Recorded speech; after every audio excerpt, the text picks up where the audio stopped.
ഇത് ആലുവ ശിവക്ഷേത്രം. ഞാൻ എന്നും ജോലി കഴിഞ്ഞ് ഇതുവഴിയാണ് പോകുന്നത്. ഭഗവാനെ പ്രാർത്ഥിക്കണമെന്ന് തോന്നുമ്പോൾ ഞാൻ ഇവിടെ നിന്ന് മനോപ്രാർത്ഥന ചെയ്യാറുണ്ട്. എനിക്കൊപ്പം കൂട്ടിരിക്കുന്നത് കണ്ടോ, ദേ ഇവൻ്റെ പേരൊന്നും എനിക്കറിയില്ല. ഇതെല്ലാം മഹാദേവൻ്റെ മക്കളാണ്. ഇവന് മിഠായി വളരെ ഇഷ്ടമാണ്.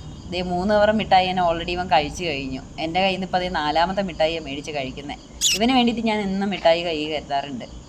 ഇവൻ അവിടെയൊക്കെ മഹാദേവനെ ചുറ്റും ഇങ്ങനെ അലഞ്ഞു തിരിഞ്ഞൊക്കെ നടക്കുന്നതാണ് ഞാൻ കാണുന്നത് എപ്പോഴും. എല്ലാവരെയും ഇവനിങ്ങനെ ചേർത്ത് പിടിക്കാറും സ്നേഹിക്കാറൊന്നുമില്ല.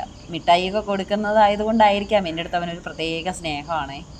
അവൻ വീണ്ടും വീണ്ടും നോക്കുന്നത് എൻ്റെ കിറ്റിനകത്ത് മിഠായി ഉണ്ടോയെന്നാണ്. എൻ്റെ കിറ്റിനകത്ത് നിറയെ മിഠായിയാണ് ഞാൻ ഈ പൊന്നുമോന് വേണ്ടിയിട്ട് മേടിച്ചുകൊണ്ട് വന്നതാണ്. അപ്പം ഞാനിതെടുത്ത് കൊടുക്കുന്നത് നോക്കി നിൽക്കുക കേട്ടോ കൊതിയൻ.